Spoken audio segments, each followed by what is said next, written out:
पहाड़ीपुर गांव के किनारे एक वटवृक्ष के नीचे कबीर साहिब अपनी धुन में मग्न बैठे थे। उनके चेहरे पर एक अलौकिक शांति थी और उनकी वाणी में अमृत सा प्रवाह था। गांव के लोग अक्सर उनके पास आकर अपने दुखों और समस्याओं का समाधान पाते थे। आज भी कुछ लोग उनके इर्द गिर्द बैठे थे, जीवन के गूढ़ रहस्यों पर उनकी बातें सुन रहे थे। कबीर साहिब कह रहे थे, देखो भक्तों, इस संसार में सबसे बड़ी दौलत ज्ञान और भक्ति है। जो मनुष्य सीधा और सरल होता है उसे अक्सर मूर्ख समझा जाता है, लेकिन उसकी भक्ति ही उसकी सबसे बड़ी शक्ति होती है। जरूरत पड़ने पर यही सत्य भक्ति विवेक का रूप धारण कर लेती है और फिर कोई उसे ठग नहीं सकता। उनकी बातें अभी पूरी भी नहीं हुई थीं कि पास के खेत से कुछ चीखने चिल्लाने की आवाजें आने लगी। पहाड़ीपुर गांव में धर्मा नाम का एक सीधा साधा किसान रहता था। धर्मा इतना सीधा था कि सारा गांव उसे मूर्ख समझता था। एक दिन धर्मा अपनी भैंस का दूध निकालने जा रहा था, तभी वहां बलबीर नाम का एक व्यक्ति गुस्से में आ पहुंचा। अरे ओ धर्मा, कितनी बार कहा है अपने जानवरों को बांध कर रखा करो। अरे अरे, आराम से बलबीर, इतने गुस्से में क्यों हो? क्या हुआ? क्या हुआ? कल दिन में तूने अपनी भैंस खुली छोड़ दी थी। रात में वह मेरे खेत में घुस गई और सारा नुकसान कर गई, और तू पूछता है क्या हुआ? ओह, यह बात है। यह तो बहुत बुरा हुआ। अपनी भैंस की तरफ से मैं आपसे क्षमा मांगता हूँ। बलबीर मुस्कुराता, ऐसे क्षमा नहीं मिलेगी। जो मेरा नुकसान हुआ है उसकी पूर्ति करनी होगी। तुम क्या समझे, माफी मांगोगे और चल दोगे? ऐसा नहीं होगा। तुम्हारी भैंस ने नुकसान किया है, इसलिए तुम्हारी भैंस ही नुकसान की भरपाई करेगी। आज से तुम्हारी भैंस 1 महीने के लिए जितना भी दूध देगी वह सब मेरा होगा। उस दूध पर तुम्हारा कोई अधिकार नहीं होगा। इतना कहकर बलबीर धर्मा की भैंस खोलकर ले गया और धर्मा बस देखता रह गया। धर्मा घर के अंदर चला गया, तभी उसकी इकलौती बेटी रूपाली वहां आनी आ गई। पिताजी, मैंने अभी देखा कि बलबीर हमारी भैंस को अपने घर लिए जा रहा था। हाँ बेटा, बलबीर बता रहा था कि हमारी भैंस कल उसके खेत में घुस गई और उसका काफी नुकसान कर गई। वह तो भला हो बलबीर का, उसने मुझसे हर्जाना नहीं मांगा, सिर्फ यह कहा कि 1 माह के लिए उसे केवल भैंस का दूध चाहिए। इसीलिए वह भैंस खोल कर ले गया। 1 हफ्ते बाद वह भैंस वापस लौटा देगा, चिंता ना करो। यह सुनकर रूपाली क्रोधित हो गई। पिताजी, हद से ज्यादा भोले बन गए हो आप। समाज ऐसे लोगों को मूर्ख कहता है, लेकिन वह आपको मूर्ख बनाकर गया। आपको याद है, पिछली बार बलबीर के ही जानवर हमारे खेत में घुस आए थे और कितना नुकसान हुआ था। तब आप तो उसके पास नहीं गए थे। भला जानवर को क्या पता क्या नफा और क्या नुकसान होता है। और जमींदार बलबीर के जानवर तो आए दिन किसानों के खेत में घुसते रहते हैं। हाँ, ये बात तू बिल्कुल सही कह रही है बेटी। अरे बेटा, पहले बता दी होती तो हम अपनी भैंस कभी देते ही नहीं उसको। पिताजी, वह आपको मूर्ख बनाकर चला गया। वह चालाक है। कहीं इस मूर्खता की वजह से आप एक दिन सब कुछ गंवा ना दें। इतना कहकर रूपाली वहां से चली गई। इधर बलबीर भैंस लेकर अपने घर पर आ गया। बलबीर की पत्नी बलबीर से बोली, अरे वाह, मैंने तुमसे कहा था ना कि हमारी भैंस कल ही ब्याही है जो अब 1 माह तक दूध नहीं देगी। तो तुम किसकी भैंस उठा लाए? अरे किसी दूसरे की नहीं रे भाग्यवान, अपने ही गांव के मूर्ख किसान धर्मा की भैंस उठा लाया हूं। लेकिन उसने अपनी भैंस तुम्हें इतनी आसानी से दे दी? बलबीर सारी घटना बताते हुए बोला, बस उस मूर्ख को कुछ भी कहो और वह मान लेता है। बलबीर और उसकी पत्नी दोनों मिलकर धर्मा का मजाक उड़ाने लगे। तभी वहां रूपाली आ गई। रूपाली को देखकर बलबीर और उसकी पत्नी चुप हो गए। मेरी भैंस मुझे वापस दो। मुझे पता है तुमने मेरे पिता को मूर्ख बना दिया, क्योंकि तुम्हारी भैंस ब्याही गई है और वह 1 महीने तक दूध नहीं दे सकती। इसलिए तुमने मेरे पिता को मूर्ख बनाकर उनकी भैंस ले ली, ताकि तुम्हारा नुकसान ना हो।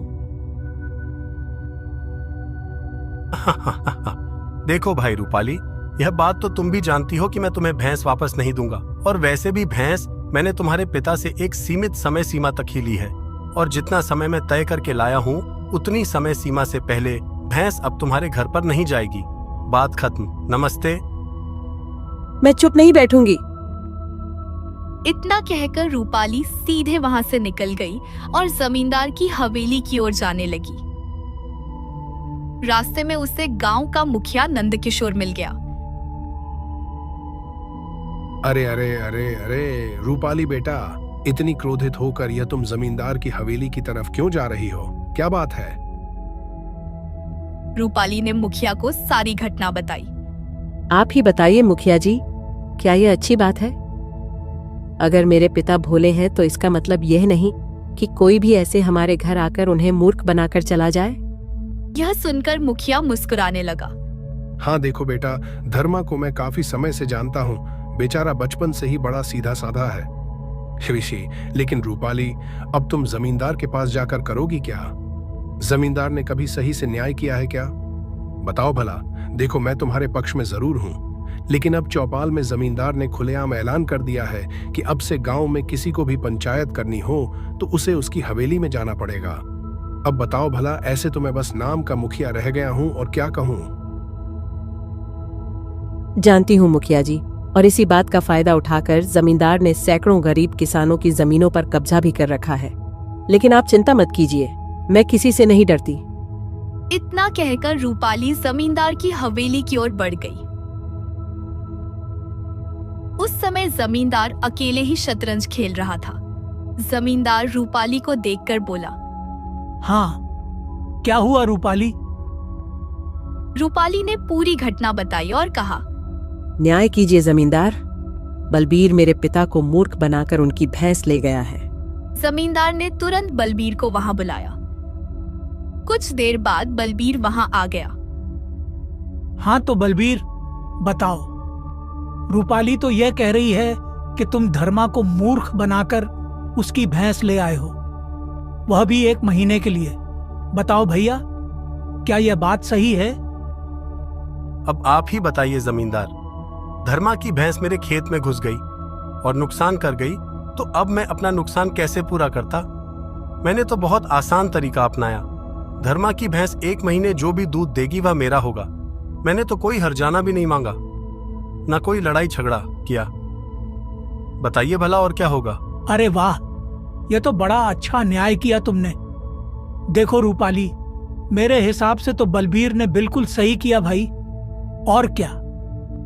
यह सुनकर रूपाली क्रोधित हो गई। तो फिर इस तरह से आपके पास तो काफी गाय और भैंस हैं, जो अक्सर गरीब किसानों के खेत में घुसकर उनका नुकसान करती हैं। तो फिर इस हिसाब से आपको भी अपनी गाय और भैंस का दूध उन गरीब किसानों को दे देना चाहिए। असली न्याय तो यही है। यह सुनकर जमींदार क्रोधित हो गया। बकवास मत कर। अब तक मैं तेरा लिहाज इसलिए कर रहा था क्योंकि तू एक लड़की है। अपनी सीमा से आगे मत बढ़, समझ गई? इतना कहकर जमींदार फिर से अकेले शतरंज खेलने लगा। रूपाली गुस्से में शतरंज की ओर देखकर बोली, मैं देख रही हूँ कि आपका ध्यान न्याय करने पर कम और शतरंज खेलने पर ज्यादा है।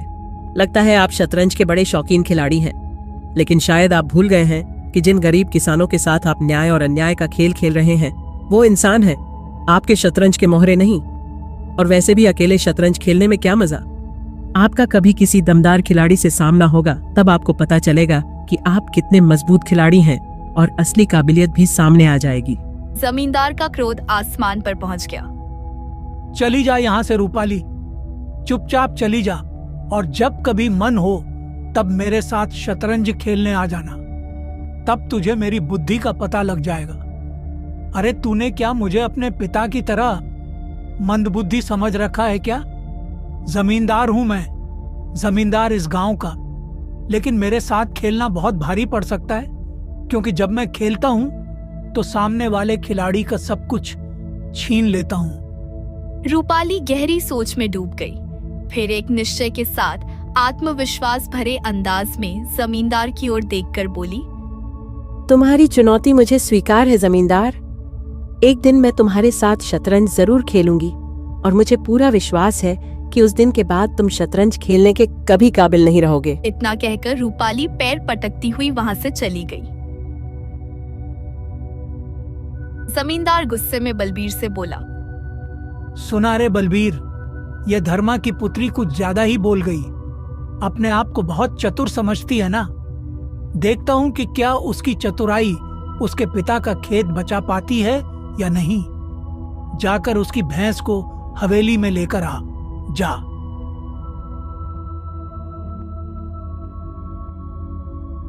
अगले दिन जमींदार धर्मा के खेत में पहुंचा। धर्मा अकेले काम कर रहा था। जमींदार के हाथ में बांधी हुई अपनी भैंस देखकर धर्मा चौंक गया। अरे जमींदार साहब, आप मेरे खेत में हमारी भैंस के साथ, कुछ समझ नहीं आ रहा। ऐ धर्मा, अब क्या कहूं, तुम लोग और गांव के सब लोग मुझे बड़ा ही अत्याचारी और क्रूर समझते हो ना। देखो, कल तुम्हारी पुत्री बलबीर की शिकायत लेकर मेरे पास आई। मैंने उसकी शिकायत सुनी, समझा और न्याय किया। मैंने बलबीर को बहुत डांटा। हाँ, मेरा तो मन किया कि खींच के दूं उसको एक, और मैंने तुरंत उसको आदेश दिया कि जाए और तुम्हारी भैंस लेकर मेरे पास आए। मैं स्वयं तुम्हें अपने हाथों से तुम्हारी भैंस लौटाने आया हूं। भाई, ये लो। यह सुनकर धर्मा हाथ जोड़कर बोला, यह तो आपका बड़प्पन है जमींदार जी। धर्मा, मैं तो हमेशा से गांव का भला चाहता हूं। मैं तो तुम्हारा भी भला चाहता हूं। वह कैसे भला जमींदार जी? देखो, मैं तुम्हारे खेत में बहुत फायदा करवा सकता हूं। तुम एक काम करो, आज शाम को मेरी हवेली में आना। लेकिन याद रखना, अपनी पुत्री रूपाली से इस बारे में जिक्र मत करना, ठीक है? आज शाम को आओ, फिर तुम्हें मैं फायदे की बात बताऊंगा, है ना? चलो, राम राम। इतना कहकर जमींदार वहां से चला गया। शाम को धर्मा बिना कुछ बताए जमींदार की हवेली पहुंचा। जमींदार धर्मा को देखकर बोला, आओ आओ भाई, मुझे उम्मीद थी कि धर्मा तुम जरूर आओगे। अच्छा देखो, मेरी बात अब ध्यान से सुनो। मेरे पास एक राज्य से एक व्यापारी आया जिसके पास ऐसे बीज हैं जिन्हें बोने से फसल दुगनी और बहुत जल्दी उगेगी। यह सुनकर धर्मा चौंक गया। क्या बात कर रहे हैं? यह तो बहुत अच्छी बात है जमींदार जी। फिर तो आपको सारे किसानों को ऐसे बीज बांटने चाहिए। पूरे गांव का भला हो जाएगा। ओहो, देखो, सारे गांव वालों से तो मैं बात कर चुका हूं। अब केवल आखिरी तुम बचे हो, तो मैंने कहा कि तुमसे भी बात कर लेता हूं। ये देखो। जमींदार ने एक सादा कागज धर्मा के सामने रख दिया। देखो भैया, एक काम करो, तुम जल्दी से अपना अंगूठा इस पर लगा दो। अंगूठा काहे लगवा रहे हैं जमींदार जी? अरे तुम बड़े भोले हो धर्मा, इतनी सी बात भी नहीं समझते? अरे देखो, तुम अनपढ़ हो, लिख नहीं सकते, इसीलिए तुम अंगूठा लगाओगे ना, और मैं इस कागज पर यह लिख दूंगा कि तुम्हें बहुत सारे बीजों की आवश्यकता है। फिर उस व्यापारी से बीज खरीद लूंगा, और खरीदने के बाद जितनी रकम बनेगी वह भी इसी कागज पर लिख दी जाएगी। और फिर जिस तरह मैंने स्वयं अपनी भैंस तुम्हें लौटा दी है, उसी तरह से यह कागज भी मैं स्वयं तुम्हारे घर पर लौटाने आ जाऊंगा। इसमें क्या बड़ी बात है? अंगूठा तुम्हारा, कागज तुम्हारा, और कागज पर लिखी शर्तें और पैसा वह सब तुम्हारा, और बीज भी तो तुम्हारा। सब तो तुम्हारे भले की बात है। धर्मा जमींदार को देखने लगा। अरे क्या हो गया भैया, ऐसे काहे देख रहे हो? क्या तुम्हें हम पर भरोसा नहीं है क्या? कैसी बात कर रहे हैं जमींदार जी? ऐसी कोई बात नहीं है। भरोसा तो आज सुबह आपने जीत ही लिया है। रुकिए, मैं लगाता हूँ। इतना कहकर धर्मा तुरंत कागज पर अंगूठा लगा देता है। बहुत बढ़िया। चलो अब तुम जाकर आराम से सो जाओ। जाओ जाओ जाओ।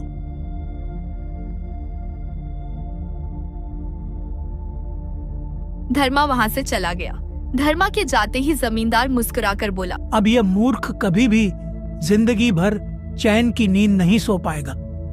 शाम को जब धर्मा भैंस लेकर अपने घर लौटा तो उसकी पुत्री रूपाली चौंक गई। पिताजी, यह भैंस तो बलबीर 1 महीने के लिए ले गया था। धर्मा ने पूरी घटना बताई। यह सुनकर रूपाली के पैरों तले जमीन खिसक गई। वह आधा अपना सिर पकड़कर जोर से बोली, पिताजी, जमींदार ने आपको छल लिया है। आपको सच में लगता है कि ऐसे बीज इस संसार में होते हैं जिन्हें बोने से फसल दुगुनी और जल्दी उगेगी? आपको अंगूठा नहीं लगाना चाहिए था। हमारे पास एक ही खेत था, अब वह भी चला गया। अरे नहीं रूपाली, इतना काहे भड़क रही हो? जमींदार बहुत अच्छा आदमी है। हाँ। रूपाली की आंखों में आंसू आ गए। वह अपने पिता की ओर देखते हुए बोली, आपको खुद इसका एहसास हो जाएगा कि जमींदार कितना अच्छा आदमी है।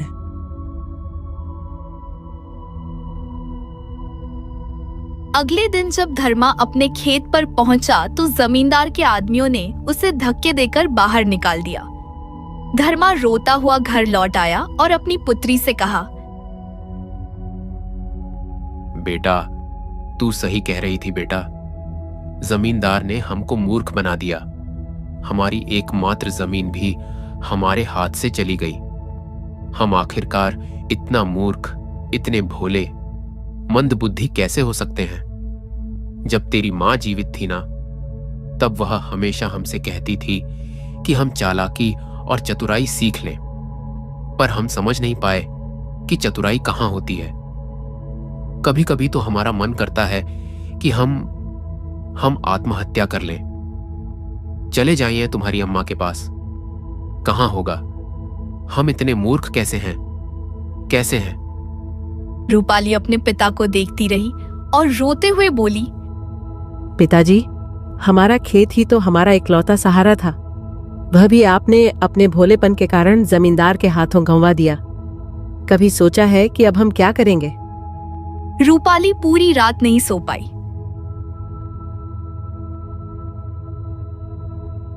अगले दिन रूपाली उठकर अपने खेत की ओर चली गई। खेत में जमींदार अकड़ के साथ खड़ा था। हाँ, क्या हुआ रूपाली? अपने खेत को देखने आई हो या मुझसे अपना खेत वापस मांगने की भीख मांगने आई हो? बताओ। इतना घमंड अच्छा नहीं होता जमींदार। एक सीधे सादे आदमी को मूर्ख बनाकर तुमने उसका खेत छीन लिया, और ऊपर से इतनी बेशर्मी से खड़े होकर हंस भी रहे हो। इसका कारण तू है रूपाली। न तो तू उस दिन मुझसे ज्यादा बोलती और ना ही मुझे शतरंज में खेल का पाठ पढ़ाती, तो मैं ऐसा बिल्कुल नहीं करता। तू खुद को बहुत चतुर समझती है ना, तो अपनी चतुराई से अपने पिता का खेत वापस लेकर दिखा। मैं मान लूंगा कि तू है चतुर। रूपाली की आंखों में आंसू आ गए थे और वह जंगल की ओर एक पेड़ के नीचे जाकर बैठ गई। वह रोते हुए आकाश की ओर देखकर बोली, हे भगवान, अब मैं क्या करूं?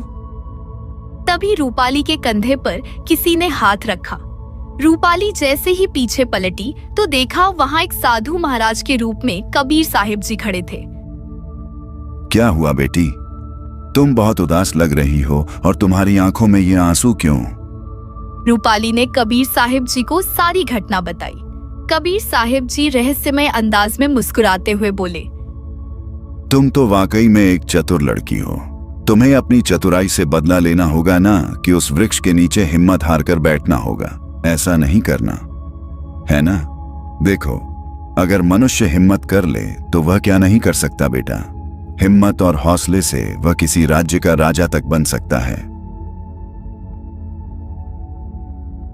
आप सही कह रहे हैं साधु महाराज, लेकिन मैं क्या करूं?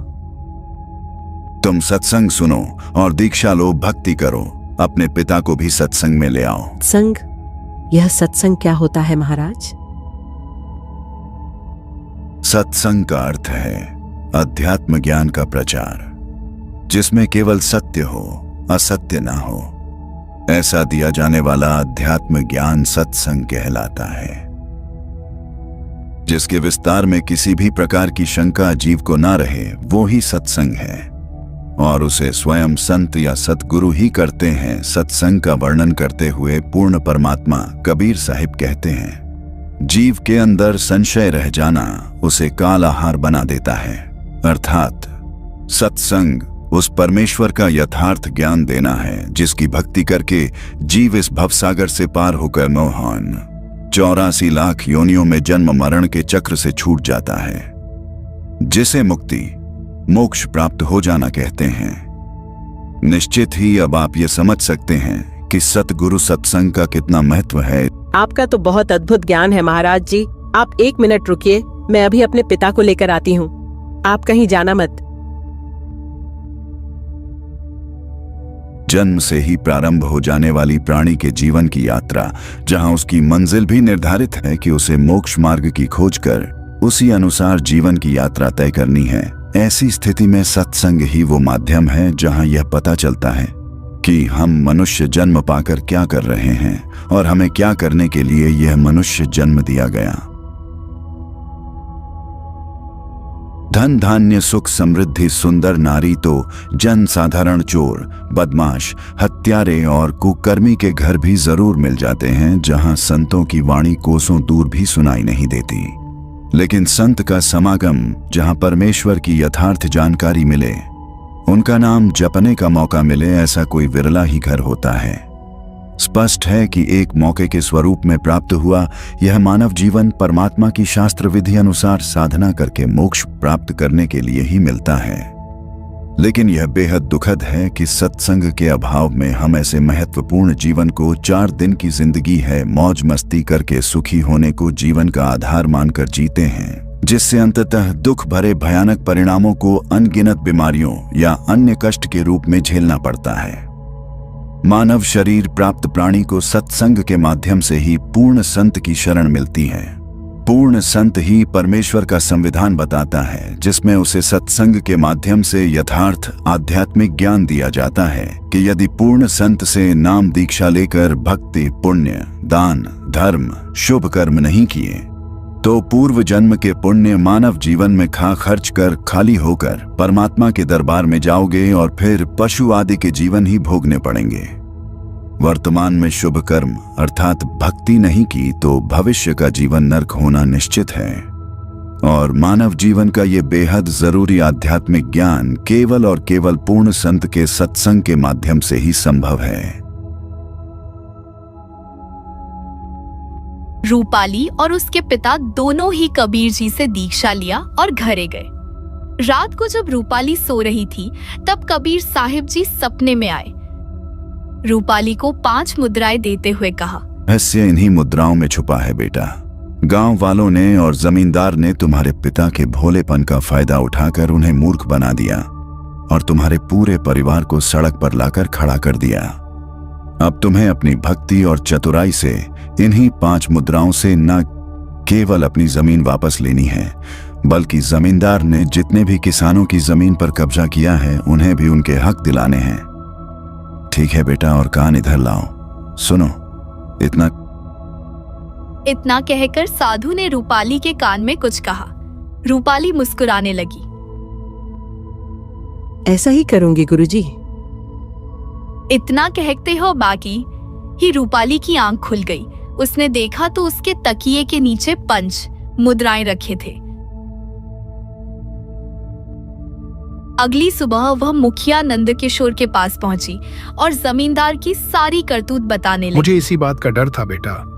वैसे 2 दिन बाद विक्रमपुर राज्य का राजा विजय जमींदार की हवेली पर आ रहा है।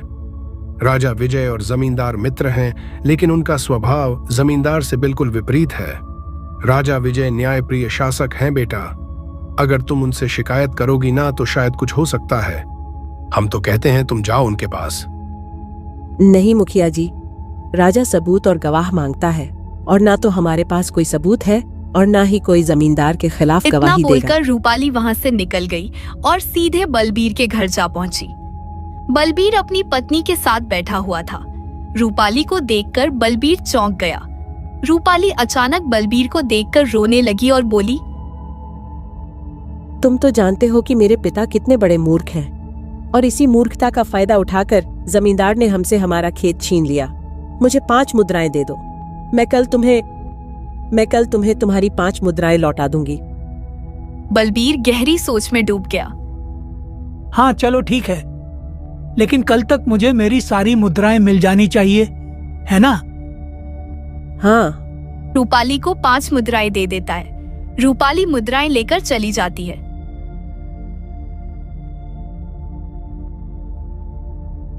अगले दिन रूपाली बलबीर के पास 10 मुद्राएं लेकर पहुंचती है।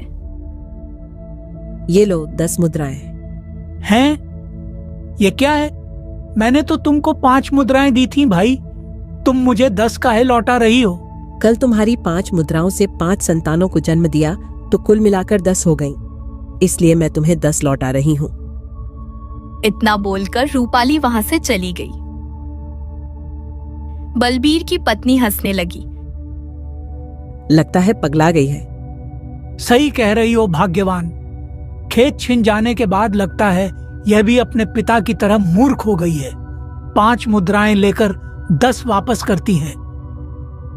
शाम को अचानक रूपाली फिर से बलबीर के घर जा पहुंची। मुझे 50 स्वर्ण मुद्राओं की बहुत जरूरत है, दे दो। मैं कल शाम तक तुम्हें सारी मुद्राएं लौटा दूंगी। 50 स्वर्ण मुद्राओं का नाम सुनकर बलबीर चौंक गया। देखो रूपाली, 50 स्वर्ण मुद्राएं बहुत ज्यादा होती हैं। मैं तुम पर भरोसा कैसे करूं? मुझ पर भरोसा करो। मैंने तुमसे 5 मुद्राएं ली थीं और उसके बदले 10 लौटाएं। अगर तुम मुझे 50 सोने की मुद्राएं दे दो तो कल सुबह मैं तुम्हें 100 लौटा दूंगी। तुम शायद नहीं जानते, मेरे घर पर मुद्राएं मुद्राओं को जन्म देती हैं। कल 5 मुद्राओं ने 5 संतानों को जन्म दिया। अब तुम्हारी 50 मुद्राएं कम से कम 150 को जन्म देंगी, और मैं तुम्हारी 50 मुद्राओं के बदले तुम्हें 100 स्वर्ण मुद्राएं लौटाऊंगी, और 50 स्वर्ण मुद्राएं मैं रख लूंगी। यह सुनकर बलबीर की पत्नी बलबीर को खींचकर एक ओर ले गई और बोली, अरे दे दो ना, ये मूर्ख हो गई है। हो सकता है कल ये सच में हमें 100 सोने की मुद्राएं लौटा दे। हाँ, ये बात तुम सही कह रही हो भाग्यवान। दोनों बाप बेटी पगला गए हैं। बलबीर हंसते हुए रूपाली को 50 स्वर्ण मुद्राएं दे देता है। रूपाली मुद्राएं लेकर वहां से चली जाती है। अगली सुबह बलबीर रूपाली का इंतजार कर रहा था, लेकिन रूपाली नहीं आई। धीरे धीरे दोपहर हो गई और बलबीर की बेचैनी बढ़ती गई। तभी उसकी पत्नी आ गई और बोली, जाकर देखो, अब तक रूपाली क्यों नहीं आई? बलबीर तुरंत रूपाली के घर की ओर चला गया। वहां पहुंचा तो देखा रूपाली अपने घर के बाहर मुखिया नंद किशोर से बातें कर रही थी। अरे ओ रूपाली, कल तू मुझसे 50 सोने की मुद्राएं लेकर गई थी, यह कहकर कि अगली सुबह तू 100 सोने की मुद्राएं लौटा देगी। अरे भैया, अब मुझे मेरी मुद्राएं लौटा दे। मैं तुम्हारा इंतजार करते करते थक गया हूं, इसीलिए मुझे तुम्हारे घर आना पड़ा। लाओ भैया, लाओ। दरअसल तुम्हारी 50 मुद्राएं जब और मुद्राओं को जन्म दे रही थीं, तब अचानक मर गईं। अरे ये क्या बकवास कर रही हो तुम? बकवास नहीं कर रही हूं। जब कल तुमने यह मान लिया था कि मेरी 5 मुद्राओं ने 5 और मुद्राएं दी थीं, और इसी लालच में तुमने मुझे 50 मुद्राएं दी थीं, तो अब मान लो कि वही मुद्राएं मर गईं। जब तेरे हिसाब से मुद्राएं जन्म ले सकती हैं तो मर भी सकती हैं। तेरी 50 मुद्राएं खत्म हो गईं। अब यहां से दफा हो जा। यह सुनकर बलबीर गुस्से से लाल हो गया और मुखिया से बोला, मुखिया जी, अब आप ही न्याय कीजिए। इस लड़की ने तो हमको पागल बना के रखा है। अब रूपाली अपनी जगह बिल्कुल सही है बलबीर। यह सुनकर बलबीर और भड़क गया और ओह हो, तो ठीक है, अब यह मामला मैं जमींदार के पास लेकर जाऊंगा। मैं भी देखता हूं कि कैसे रूपाली मुझको मूर्ख बनाती है। रुक जा। इतना कहकर बलबीर वहां से चला गया। अगली सुबह बलबीर जमींदार की हवेली में पहुंचा। उसने देखा कि जमींदार राजा विजय के साथ शतरंज खेल रहा था। बलबीर को देखकर राजा विजय और जमींदार चौंक गए। बलबीर ने सारी घटना सुना दी। हाँ, यह तो बड़ी ही विचित्र बात है। इस तरह की ठगी तो हमने पहले कभी नहीं सुनी। और उससे भी विचित्र बात यह है कि तुम उसकी बातों में फंस कैसे गए। उसे यहीं पर बुलाओ, जाओ बुलाकर लेकर आओ। रूपाली को तुरंत बुलाया गया। वह हवेली में आ पहुंची। ए लड़की, यह बताओ कि जो बलबीर कह रहा है क्या वह सच है?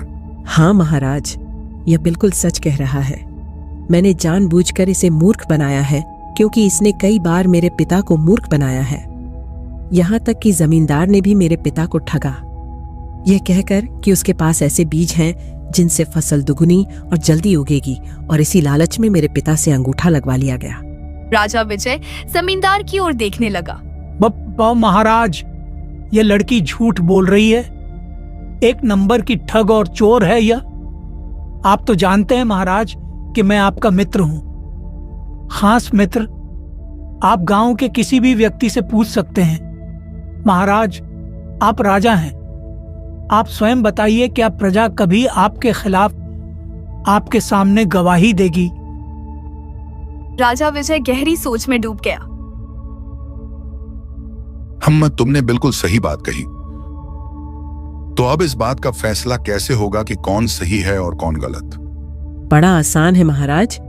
जमींदार को बहुत गुमान है कि वह शतरंज बहुत अच्छा खेलता है। केवल जमींदार को ही नहीं, मुझे भी गुमान है कि आज तक मैं भी उसे शतरंज में हरा नहीं पाया। महाराज, तो फिर मुझे भी एक मौका दीजिए।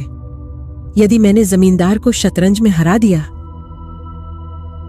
ठहरो, मैं इसके साथ शतरंज खेलूंगा, पर एक शर्त पर। अगर यह हार गई तो इसका घर मेरा होगा और इसे अपने पिता के साथ यह गांव छोड़कर जाना पड़ेगा, वो भी खाली हाथ। बोलो लड़की, शर्त मंजूर है? हाँ बोलो रूपाली, क्या तुम्हें शर्त मंजूर है? हाँ महाराज, मंजूर है। लेकिन मेरी भी एक शर्त है। कैसी शर्त? अगर जमींदार मुझसे हार गया तो उसे पूरे गांव के सामने यह स्वीकार करना होगा कि उसने मेरे पिता को मूर्ख बनाया था, और उसे गांव के सभी किसानों की जमीनें जो उसने छल से ले ली हैं, वह सब उन्हें लौटानी होंगी। ठीक है, चलो खेल शुरू करो। खेल आरंभ हुआ। कुछ ही चालों के बाद शतरंज में रूपाली ने एक प्यादा उठाकर सीधा जमींदार के राजा को मार दिया और मोहरा वहीं रखकर बोली, है और यह मात। जमींदार घबरा गया। ये कैसे हो सकता है?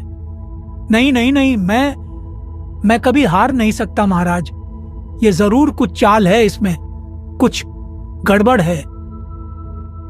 कभी कभी अपने प्यादों को बचाने के चक्कर में हम वो बड़े मोहरे भूल जाते हैं जिन पर पूरी बाजी टिकी होती है। जैसे कि तुम भूल गए कि कभी कभी शेर को भी सवा शेर मिल ही जाता है। वाह वाह वाह वाह वाह, कमाल कर दिया, अद्भुत अद्भुत। जमींदार, इस लड़की के पिता की जमीन तुरंत लौटाई जाए और बाकी सभी किसानों की जमीन भी उन्हें वापस दी जाए। और बलबीर? हाँ हाँ महाराज। और मेरा क्या? तुम्हें तुम्हारी वचन 50 मुद्राएं नहीं मिलेंगी। यही है तुम्हारा दंड, क्योंकि तुम अपने आप को बहुत चतुर समझते थे, लेकिन एक गरीब किसान की चतुर बेटी ने तुम्हारी चतुराई को धूल चटा दी। और हाँ, आज से इस गांव की जमींदारी कोई और नहीं बल्कि रूपाली बिटिया होगी। जमींदार अपमानित और ठगा हुआ महसूस करने लगा। वह अपने भारी भरकम गुस्से को लिए राजा विजय के सामने खड़ा था।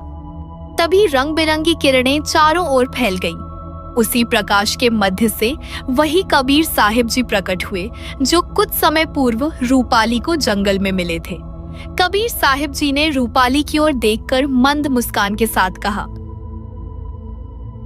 राजा विजय उस साधु को देखकर चौंक गए। वह श्रद्धा से उठ खड़े हुए। आप कौन हैं? आप यहाँ अचानक कैसे प्रकट हो गए? महाराज, रूपाली मेरी शिष्या है। जब यह कन्या जंगल में पीपल के वृक्ष के नीचे बैठकर आंसू बहा रही थी, तब मैं वहीं पर था जो मैं उसके पास गया था। मैंने ही इसे 5 मुद्राएं दी थीं, लेकिन वो मुद्राएं केवल धातु की नहीं थीं। वो इसके आत्मविश्वास, बुद्धि, धैर्य, साहस और सत्य का प्रतीक थीं। और उन्हीं मुद्राओं का उपयोग करते हुए रूपाली ने न केवल बलबीर को मूर्ख बनाया, जो कि अक्सर इसके पिता को मूर्ख बनाता था, बल्कि यहां आकर इसने आपके सामने जमींदार को पराजित भी कर दिया। राजा विजय की आंखों में तेज चमक आ गई। मनुष्य जीवन का मिलना अत्यंत दुर्लभ है। वृक्ष से टूटे हुए पत्ते के समान यह होता है जो पुनः नहीं लग सकता। यह प्राप्त हो जाए तो इसका सदुपयोग करना चाहिए। संत रामपाल जी महाराज के ज्ञान के अनुसार सच्चा सद्गुरु ही मोक्ष प्राप्त करवा सकता है और सच्ची लगन से भक्ति करने वाले साधकों के साथ परमेश्वर सदैव रहता है।